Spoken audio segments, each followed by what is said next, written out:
Well, I'm really happy to be here. Just a bit of history with Julian. When I met Julian, I think 7 years ago, I was really enthusiastic about a conference at Cannes with some leading agencies, one from Cairo, great guys. And I went to Julian and I said, can I be part of Network One? And Julian said, do you have an agency? And I said, no. But I can have. So after our conversation, I had a sound production facility, and now I have a sound agency, just to be nice to Julian. I think we are the only sound agency in Network One. Yep. To the moment. Yes. Keep it that way. Okay. Thank you. So, let me show you this. And this.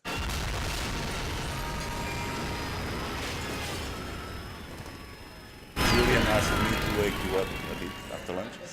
But this is to make a point about the difference between the blast in a picture and the blast in sound. The way you react, it makes me think that sound has a way to get into your brain in a more intimate and interesting way. So I'd like to go through our auditory system a bit. And most vertebrates, the auditory cortex is really the closest possible to the ears, while the visual cortex is on the back part of the brain, which takes longer for the images to reach the visual cortex than the sounds to reach the auditory cortex. And the auditory cortex cells work approximately 1,000 times faster than the visual cortex cells. So, as a consequence, we can hear vibrations around 50 millionths of a second, and we can only see difference in sight about 4 cents of a second. If we had the same resolution, we would never go to the cinema because we immediately see that video is a photo, then another photo. So, sound, we are prepared to use our auditory system as our main sense very often. And also, there's a big difference, as you saw or heard a little bit before. We analyze what you see, but we feel what you hear. So this is an angry dog. Nothing happens. I can go on talking to you, but a part of your brain is not listening to me anymore because your amygdala is segregating adrenaline and cortisol, even if you know this is a recording. The same with this. It's very difficult for you to pay attention to me. I'll spare you the... Okay. So we actually feel what we hear. And this, when we are all communicators, this is really important for us because sound is very often forgotten when we make advertising, when we host people into aircraft or lounges or receptions, and even the call centers are a bit abandoned everywhere. So we tend to forget about sound. And it's proven, Charles doesn't agree very, he's right, he's a scientist, I'm not, but there's a paper out there from this scientist that states that in a day, 1 million sounds enter our ears, and only 2% are heard consciously. So the other 98% enter our ears. Some our brain discards, like AVAC sounds. Others can transform our wishes without us knowing. And there's an example.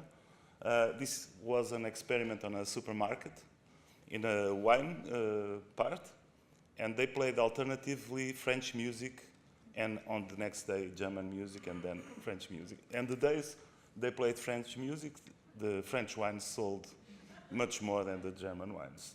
And the days of German music, the German wines sold more. And the curious thing is, in the end, people were interviewed, and nobody recalled having listened to any music. So it's funny how sound, you cannot do this with a visual approach or a rational approach. And I'd like to talk to you a bit about the spoken word. It's all this morning and throughout the afternoon and tomorrow. That's the main instrument we use to communicate with you. And you can see from my accent that I was not born in Oxford or Cambridge. But I was taught when I was little to make words out of phonemes. Each one of us learned a set of small sounds. And sounds mean things to us also. So I'd like to make an experiment with you here. Those two characters, I would like you to raise your right hand, if you don't mind. And then I'll ask you to point at the right answer. So the question is, those characters are called Bubba and Kiki. Who's Bubba?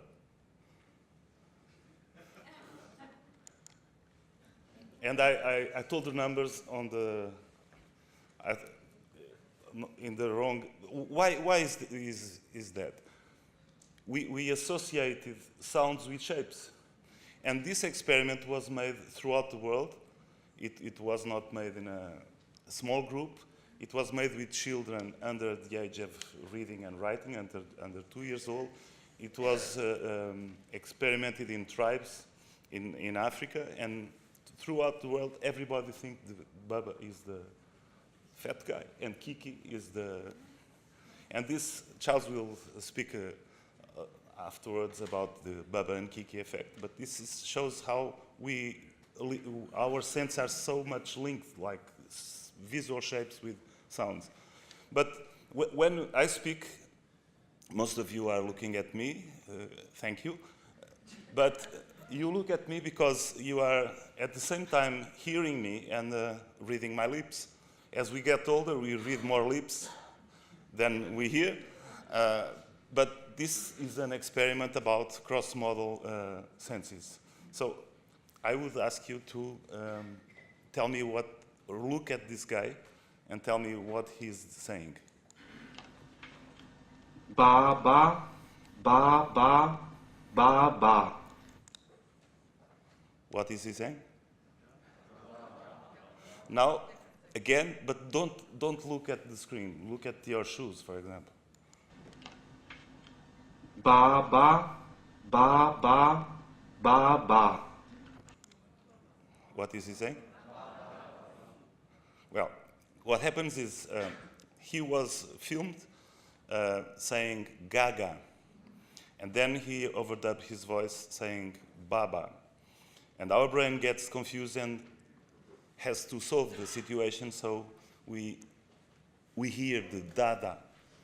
But if now you have the answer, you know it's baba, but if I play it again and you look at him, you are not able to hear baba.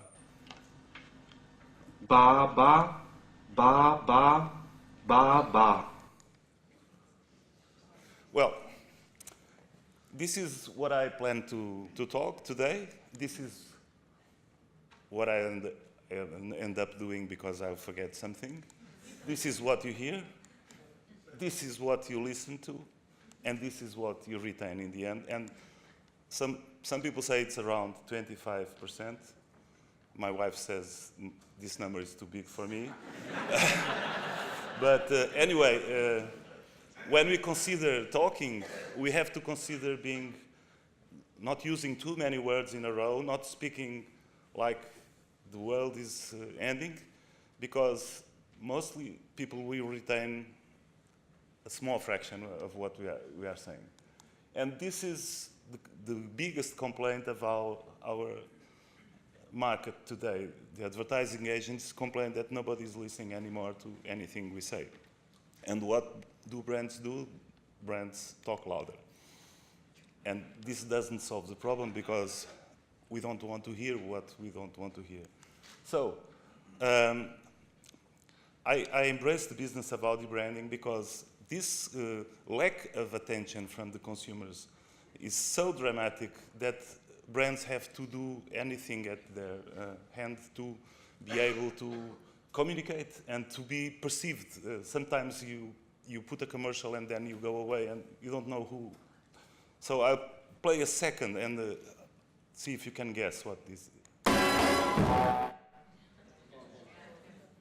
This audio branding at its best. 1 second, it's enough. And this happened because they were faithful to this sound for many years. There is no film, they can change the actor, they can change the place, they can change the plot, they even changed, or they don't need Iron Flaming anymore. But the brand is there and everybody recognizes in 1 second. So audio branding became an important issue for our communication. And I brought an example from British Airways. It's not new. This was the music of British Airways for a long time. They played this in the lounge, in the call center, inside the planes. It was wonderful to enter British Airways plane. And then Saatchi & Saatchi, I think, lost the account. And the new agency, the first thing they've done is put this away and let's create another song. So they picked up this song. I'm leaving on a jet plane, don't know when I'll be back. Don't know when I'll be back again is very good. And and unfortunately, John Denver was killed in his own plane. So it was really dramatic.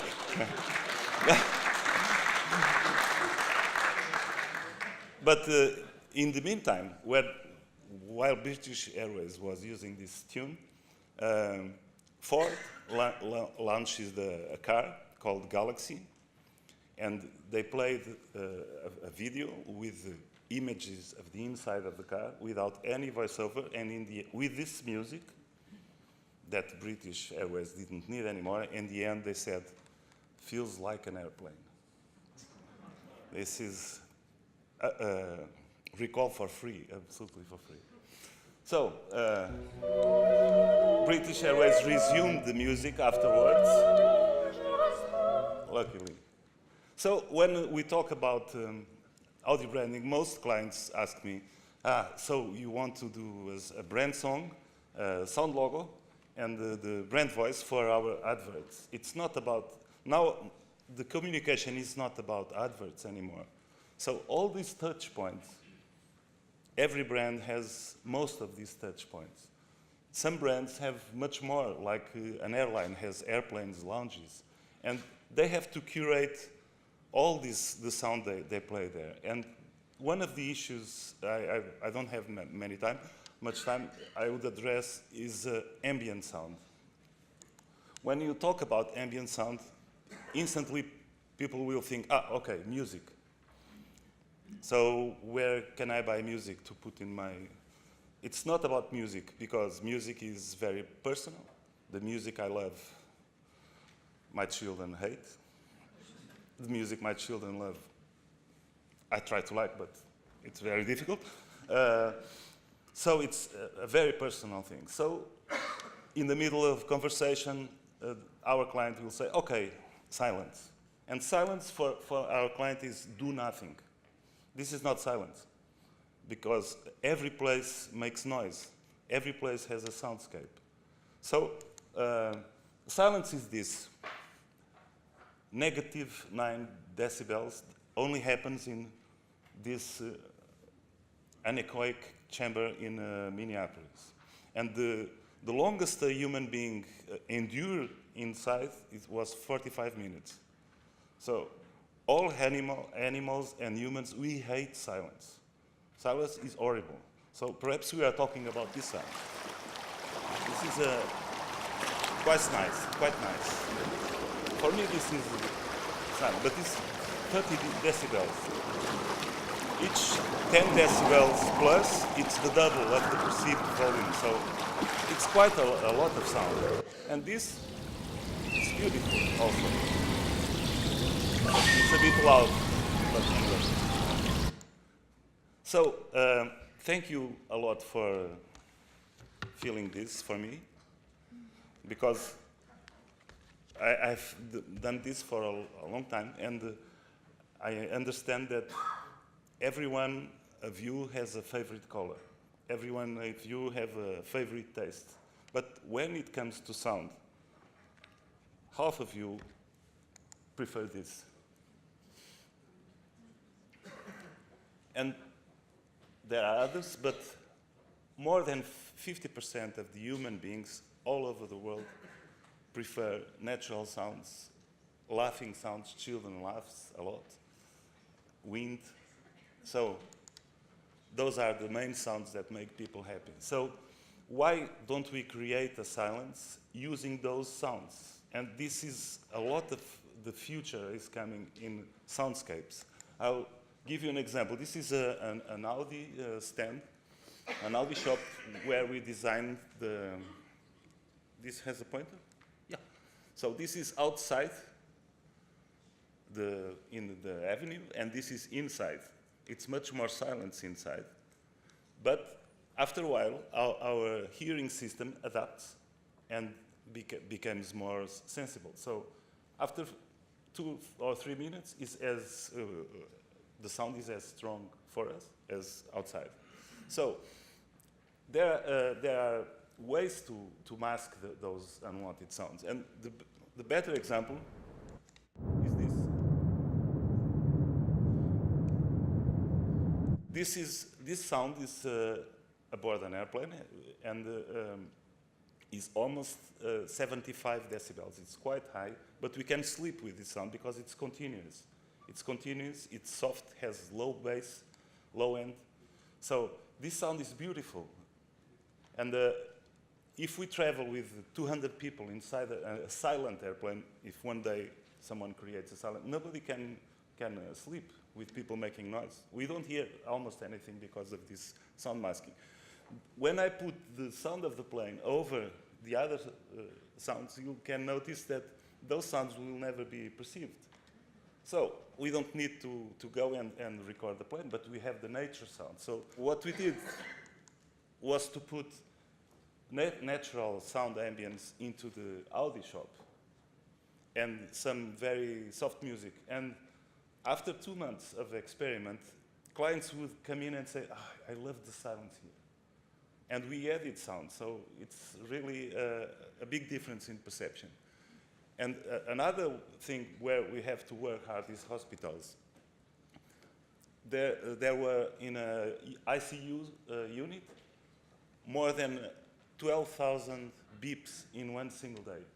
And the sounds in hospitals have raised 10 decibels every decade. So nobody is doing nothing about this nightmare for the people that are there. So new opportunities in sound. First, cinema. Now, cinema, the big leap in cinema is sound. Everybody now, I think you know Dolby Atmos is 128 channels, and it's sound all over. It's the big reason to go to the cinema again. This opened in London last week. People that live here are lucky because the Sensorium is a place in an abandoned underground station where people go and gather and see and experiment 3D, three-dimensional sound and visual sensations. The new generation that uses headphones is a great challenge because now it's possible to create three-dimensional sound for headphones. It's very easy. You can use binaural or ambisonics. And if you go into VR and AR, you can even create sound that rotates with your head because YouTube has 6 tracks of sound and Facebook 10. So there's a lot of people that are creative can create a lot of content for this with the new perspectives of sound. And this is a little toy I will show you. This is a high-frequency, ultra-frequency, ultrasound speaker. And this is a case that happened in New Zealand. Our conscience It's what helps us choose right from wrong, good from bad, and fair trade bananas from the rest. So to convince shoppers that all good fair trade bananas were the way to go, we became that inner voice, literally.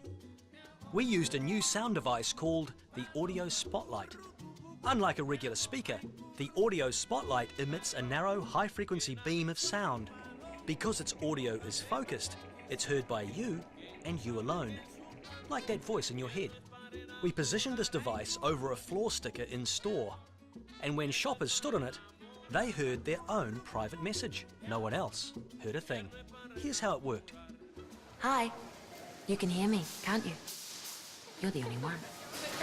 Look around. No one else can. See? Know who I am? I'm that inner voice. I want to talk to you about something. Fair trade. Look at them all. Those bananas in front of you. Which should you buy? I know. And you do too. They're all good bananas. They're the only fair trade ones. So now you know which ones to choose. Make a good choice. Man, it was so weird, but it was real cool. Like, sounded like there was a voice. Okay, and I have the speaker here. I don't know if it's powerful enough to reach the back, but I try to do my best.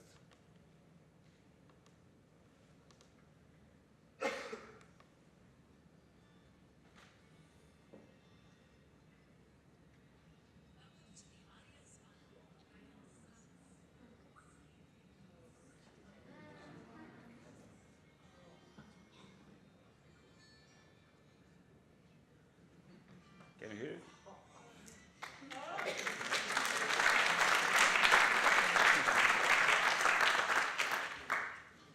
Thank you.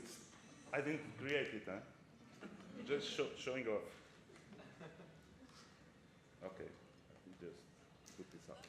So, before I hand up to Charles, this is another brand new thing. A company managed to make vibrate the display of a computer. So the new devices like iPads, iPhones, and portable computers maybe won't have speakers anymore. This uses a technology called bending waves. The sound is much better because the surface is much larger. And this you're familiar with. 5 years ago, nobody knew who Siri was. But we think, and there's a tendency that lots of devices will be voice activated. So sound will be in the center of a lot of discoveries. You have already the Google Home. You can ask the music you want to hear.